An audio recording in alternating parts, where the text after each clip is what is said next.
तो बाकी की 26 रानियां थी, उनको गुस्सा आया।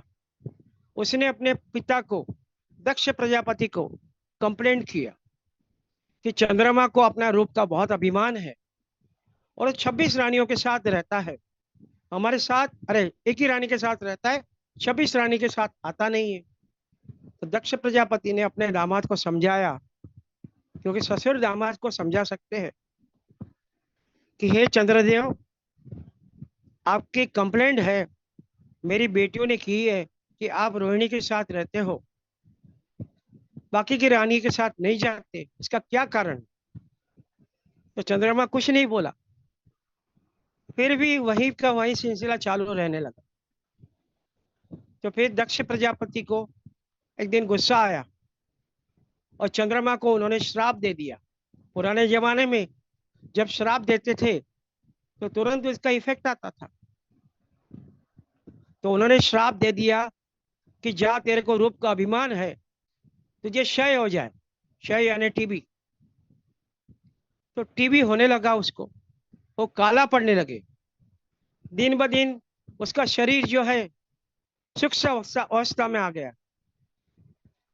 तभी उसके माता पिता को चिंता होने लगी, रोहिणी को चिंता होने लगी, सभी रानियों को चिंता होने लगी, ये क्या हो गया, हमने क्या किया जिसकी वजह से उनको श्राप लग गया है। तब नारद जी को और ब्रह्मा जी को पूछने के लिए गए। तो नारद जी और ब्रह्मा जी ने बताया कि श्राप का निवारण शिव जी कर सकते।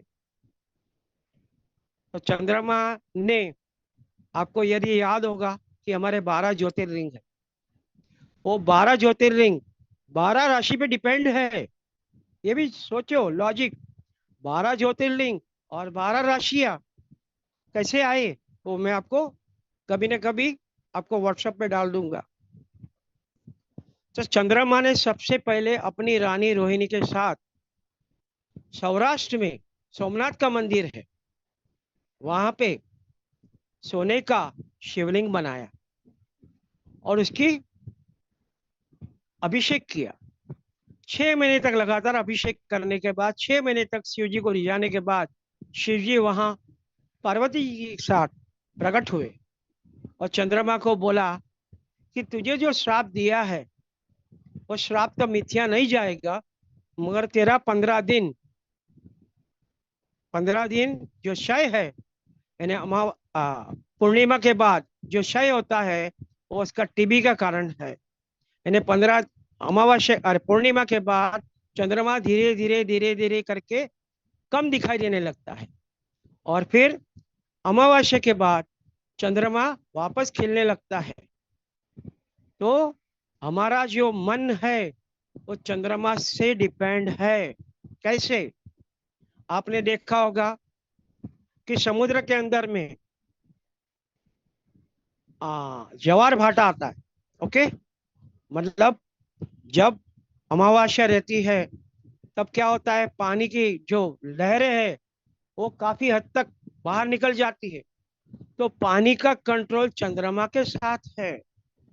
तो सोचो, इतना समुद्र, इतना बड़ा समुद्र को चंद्रमा की वजह से कंट्रोलिंग पावर होता है, तो हमारा तो शरीर समुद्र से काफी छोटा है, तो हमारे पर भी चंद्रमा की असर होगी, राइट।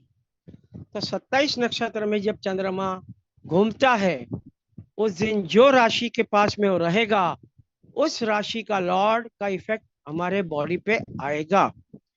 चंद्रमा आज जो है, चंद्रमा धनिष्ठा नक्षत्र में है। धनिष्ठा नक्षत्र किसका है, मंगल का है। तो कल जो चंद्रमा श्रवण नक्षत्र में था, तो कल चंद्रमा जो हमारा, हम हमारा चार्ट देखे, ओके, वैदिक के हिसाब से, केपी के हिसाब से, जो चंद्रमा हमारे बर्थ चार्ट में, चंद्रमा जहां बैठा है, जहां चंद्रमा की राशि है और चंद्रमा किसका लॉर्ड बन रहा है, वो हमें कल रिजल्ट मिलेगा।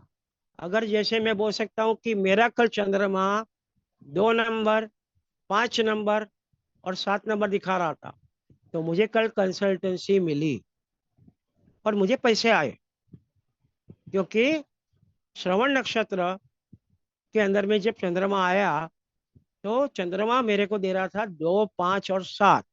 ओके, आज मंगल का नक्षत्र है, कल शतभिषा का परसों के दिन, अरे कल जो है राहु का नक्षत्र आ जाएगा, शाम के टाइम 7 बजे के बाद में शतभिषा नक्षत्र आएगा जो राहु का है। तो हर एक नक्षत्र को बांटा गया है किसके साथ?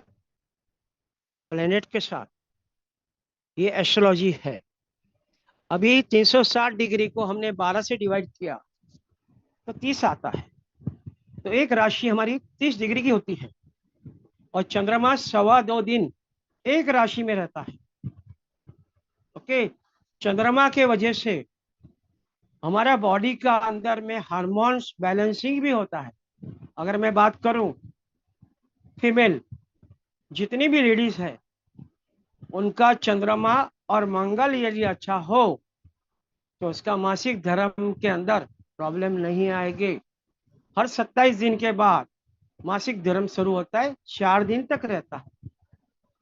आपको सबको लेडीज को पता होगा कि 27 दिन के बाद उसका मासिक धर्म आता है और 4 दिन तक लगातार रहता है। तो वो चंद्रमा और मंगल से डिपेंडेंट है।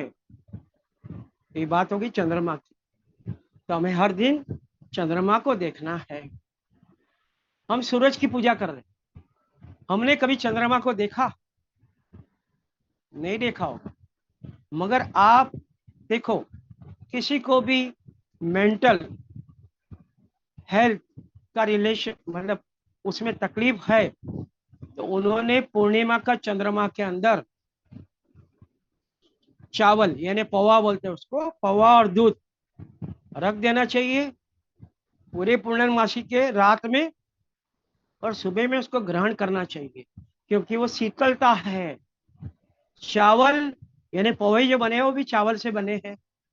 तो अगर दूध, वो भी चंद्रमा का प्रतीक है, अगर दूध और पोहा पुराने जमाने में हमारी दादी माँ हमें पूर्णिमा के बाद में देती थी तो उससे क्या होता है कि हमारी बॉडी शीतल होती है और हमारा चंद्रमा मजबूत होता है।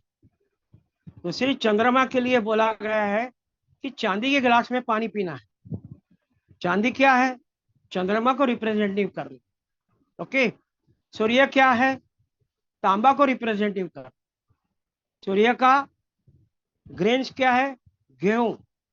चंद्रमा का ग्रेन्स क्या है? चावल। मंगल का क्या है? मसूर की दाल। बुध का क्या है? ग्रीन कलर यानी मूंग।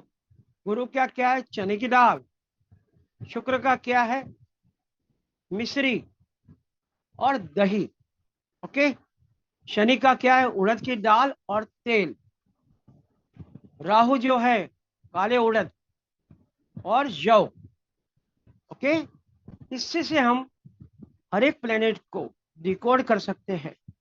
जैसे आपने बोला होगा किसी ने कि भैया एक काम करो, आप चावल रख के आओ शिव जी के मंदिर में। क्यों चावल शिव जी के मंदिर में चढ़ाने को बोलते हैं?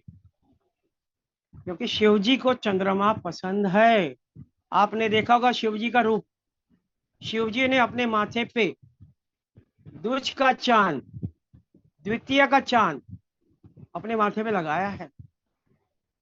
और आपको मैं एक एडवाइस देना चाहता हूं, जिस दिन द्वितीय का चांद होगा आप उसके दर्शन करो और आप उस चंद्रमा से जो भी मांगोगे आपकी इच्छा परिपूर्ण होगी। मतलब हमें द्वितीय का चांद देखना है, अपने राइट हैंड में पैसे रखने हैं, कॉइन रखना है और चंद्रमा को देखना है और पैसे को देखना है। चंद्रमा को देखना है और पैसे को देखना है। और फिर हमें एक मंत्र बोलना है जो चंद्र का है, ओम भालचंद्राय नमः, ओम भालचंद्राय नमः, ओम भालचंद्राय नमः। 11 बार बोलना है। ओम महालक्ष्मी नमः, ओम महालक्ष्मी नमः, ओम महालक्ष्मी नमः। क्योंकि चंद्रमा महालक्ष्मी का भाई है। ओके, महालक्ष्मी की उत्पत्ति कहाँ से हुई? समुद्र मंथन के अंदर से महालक्ष्मी की उत्पत्ति हुई। आपको समुद्र मंथन की स्टोरी याद होगी? याद है नहीं याद है? थोड़ा सा मैं विस्तार से नहीं बताता हूँ, छोटे में बताता हूँ। दैत्य के गुरु शुक्राचार्य थे और देवता के गुरु बृहस्पति थे। देवता और दानव में हमेशा युद्ध होता और युद्ध में जितने देवता मर जाते थे, शुक्राचार्य उसको सजीवन करते थे, क्योंकि उनके पास संजीवनी बूटी थी। तो इनको कहीं से संकेत मिला कि समुद्र के अंदर में अमृत है। तो अमृत निकालने के लिए, कोई भी चीज निकालने के लिए, जैसे हमें मालूम है कि दूध के अंदर मक्खन है, ओके, मक्खन को निकालने के लिए हमें मथना पड़ता है, तो समुद्र को भी मथना पड़ेगा। तो मथने के लिए तो कुछ चाहिए, बिना समुद्र को मंथन किए हुए उसके अंदर से अमृत कहां से निकल सकता है। तो देवता और दानवों ने मिलके देवता के विष्णु, अरे इंद्रदेव शुक्राचार्य के पास गए और उन्होंने बताया शुक्राचार्य को कि हे देव, हमें समुद्र मंथन करना है। तो शुक्राचार्य ने बताया क्यों करना है, क्योंकि अंदर में अमृत पड़ा हुआ है और अमृत हमें निकालना है। हम अकेले तो देवता नहीं कर सकते, आपके दानवों को हमें सहायता चाहिए। बोला ठीक है, अमृत निकलेगा तो हमारे दानवों को भी आप दे देना। तो उन्होंने ये चीज सोची, काम किया। विष्णु भगवान ने गरुड़ को आदेश दिया, सुदर्शन चक्र को आदेश दिया कि जाके मेरु पर्वत लेके आए। मेरु पर्वत को लेके आए, वासुकी नाग उसके आजू बाजू में बांधा गया, क्योंकि डोरी बनानी है। तो डोरी का मुंह कौन पकड़ेगा, अरे सांप का मुंह कौन पकड़ेगा। तो देवता ने बोला दानवों को कि आप लोग पकड़ो, क्योंकि आप लोग के पास शुक्राचार्य है, हमारे पास दैत्य गुरु जो गुरु है वो तो किसी को सजीवन नहीं कर सकते। तो बोला ठीक है। फिर हुआ कि जो मेरु पर्वत लेके आए उसको समुद्र के अंदर में रुकना तो चाहिए, रुकेगा कैसा, मुझे कुछ डालना है अंदर में, तो नीचे अर्थ चाहिए। तो विष्णु भगवान का आह्वान किया, उन्होंने कश्यप अवतार लिया, यानी कछुआ का अवतार लेके मेरु पर्वत के नीचे बैठ गए और उनकी पीठ के ऊपर मेरु पर्वत रखा गया। मेरु पर्वत जब मंथन हुआ तो सबसे पहले अलग अलग चीज, कोई भी चीज करते हैं ना, तो पहले उसके अंदर से विशुद्धि निकलती है। कोई भी चीज तो पहले हलाहल जहर निकला, और जहर ऐसा था पूरे बड़े ब्रह्मांड के अंदर में पूरे आदमी को मारने लग गया।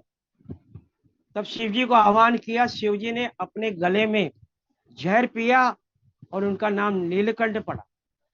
फिर जब अमृत निकला तो वहां पे महालक्ष्मी प्रकट हुई, चंद्रमा भी वहां से प्रकट हुआ।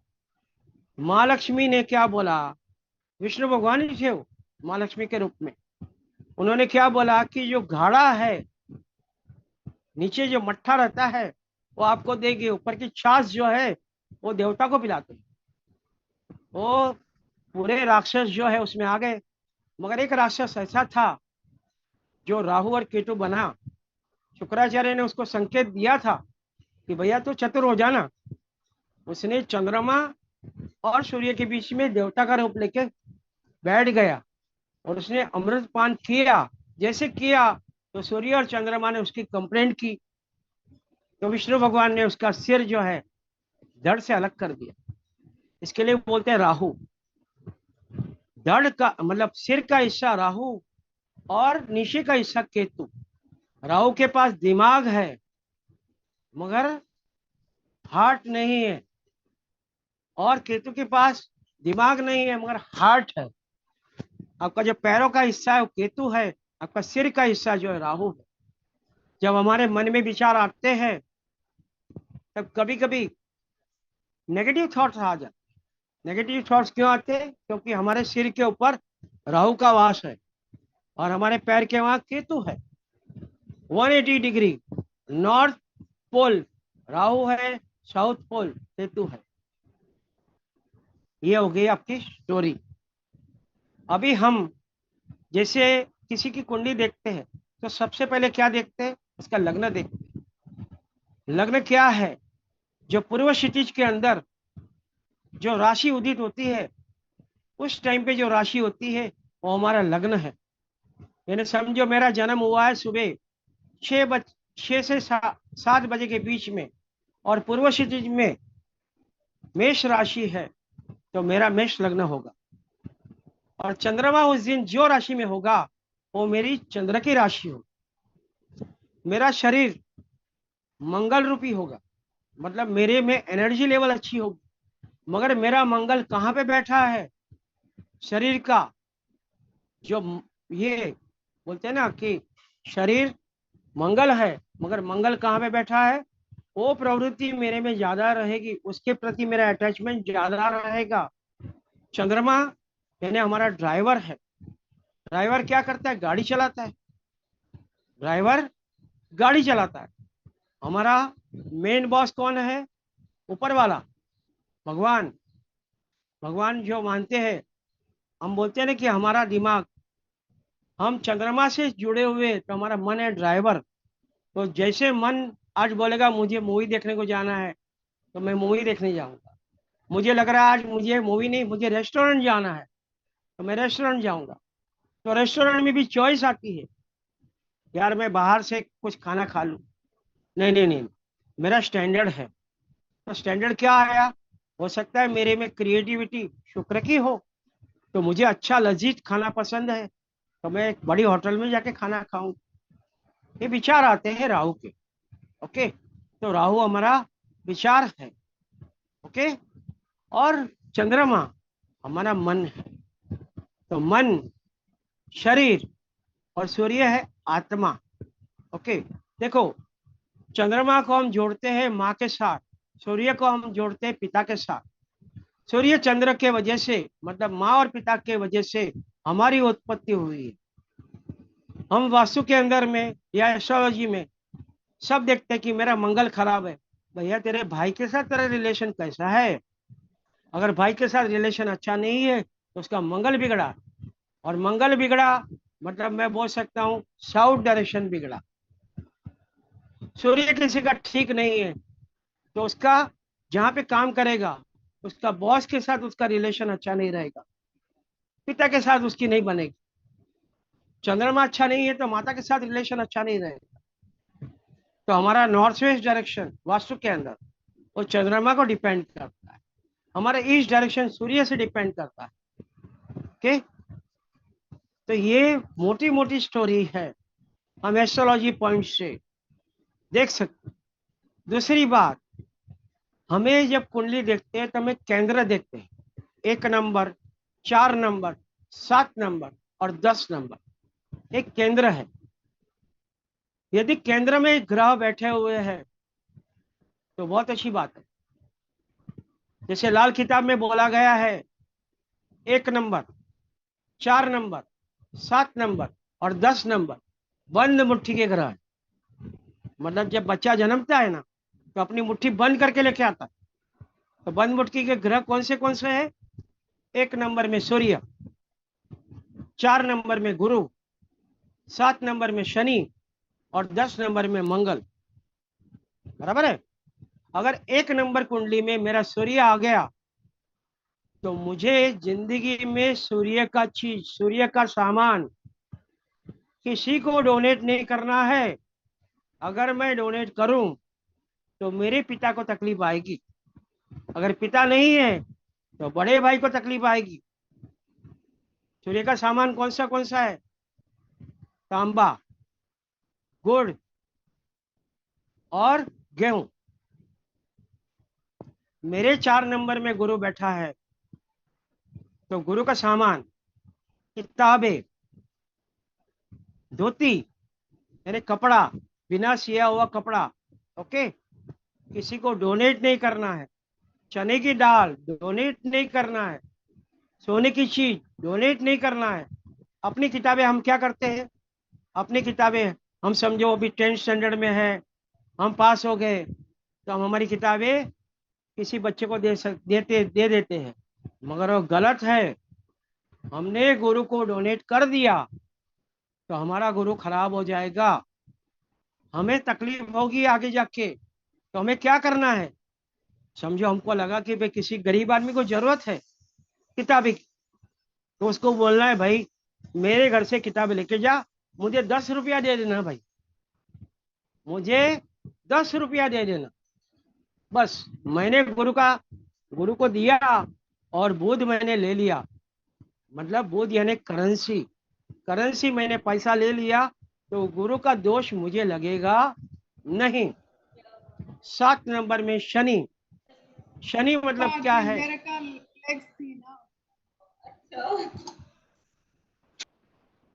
7 नंबर है शनि। शनि मतलब क्या है? कर्म। हमारा कर्म जैसा होगा, हमारे कर्म अच्छे होंगे तो शनि अच्छे रिजल्ट देगा। हमारे कर्म अगर खराब है तो शनि हमें बुरा रिजल्ट देगा। शनि अगर 7 में है तो भी लाल किताब में बोला गया है, गलती से भी आप किसी को ऑयल मत देना। ऑयल यानी सरसों का तेल, कोई भी तेल आपको फ्री में नहीं देना है, वरना आपका शनि खराब हो जाएगा। आपने शनिवार शनिवार को किसी को लोहा नहीं देना है, आपका शनि खराब हो जाएगा। 10 नंबर है मंगल। मंगल मतलब क्या है? हमारी ऊर्जा, हमारे काम करने की कर्म प्रधान, जैसे कर्म से जुड़ा जाता है 10 नंबर, हमारा प्रोफेशनल है वास्तु एस्ट्रोलॉजी में। 10 नंबर है मंगल। मंगल क्या दे रहा है? एनर्जी। एनर्जी का कारक कौन है? मंगल है। हमारे बॉडी के अंदर में एनर्जी नहीं रहेगी तो हम काम नहीं कर पाएंगे। हमारे बॉडी में अगर एनर्जी नहीं है तो हम शनि को अच्छा नहीं बना सकते, क्योंकि हमारे बॉडी में ताकत नहीं है, तो हम कैसे कर्म करेंगे? एक बेड पे पड़ा हुआ पेशेंट, उसको बोल दो आप कि भाई यहाँ से खड़ा हो जाओ और जाके आप 4 राउंड लगा के आओ, वो बोलेगा मेरे में ताकत नहीं है, क्योंकि उसके अंदर में एनर्जी नहीं है। किसकी एनर्जी? मंगल की। तो हमें क्या करना पड़ता है? जब पेशेंट बीमार पड़ता है तो हमें ब्लड चलाना पड़ता है किसी को। क्यों? ब्लड क्या है? मंगल। अगर मेरा मंगल अच्छा है तो मुझे खून का डोनेशन नहीं देना है। अगर मैंने खून का डोनेशन दिया तो मेरा मंगल बिगड़ जाएगा। 1, 4, 7 और 10 ये बंद मुट्ठी के ग्रह है। आपने किसी बच्चे को जन्म होने के बाद में देखा है कैसा रहता है? उसकी मुट्ठी ऐसे बंद रहती रहती है, नहीं रहती है? मुट्ठी बंद रहती है। तो हाँ, ये सब मुट्ठी में क्या है? जिंदगी की। मेरे मुट्ठी में क्या है? अब बताओ जरा, एक जन म्यूट करके। मेरा भाग्य, किस्मत, किस्मत, किस्मत। Will power. ये क्या है? मेरा अंगूठा। ये क्या है? विल पावर है। ओके। बच्चा 4 दिन के बाद अंगूठा अपने आप बाहर निकलता है, उंगली को बाहर निकालने के बाद अपने आप। और यदि कोई पेशेंट को आप देखने जाओ हॉस्पिटल में, तब देखोगे उसका अंगूठा अंदर आने लगता है, मतलब उसकी इच्छा शक्ति, उसका विल पावर खत्म हो गया। ये इंसान ज्यादा से ज्यादा 3 महीना जिंदा रहेगा, क्योंकि इसको बोलते हैं विल पावर। हम बोलते हैं ना, ऐसे थंब दिखाते हैं ना किसी को, हाँ, राइट, ये विल पावर है। ये स्पाउच है। ये स्पाउच क्या है? शुक्र। कोई बच्चा अगर जब जो पेंसिल पकड़ा आपने बचपन में, जब बच्चा पैदा होता है ना, 2 साल 3 साल 4 साल के बाद स्कूल में जाना चालू करता है, तो पेंसिल या पेन कैसे पकड़ता है? इंडेक्स फिंगर और थंब। क्या मिला? इंडेक्स फिंगर क्या है? गुरु। और ये क्या है? शुक्र। अंगूठा शुक्र है नहीं? Hello, hello.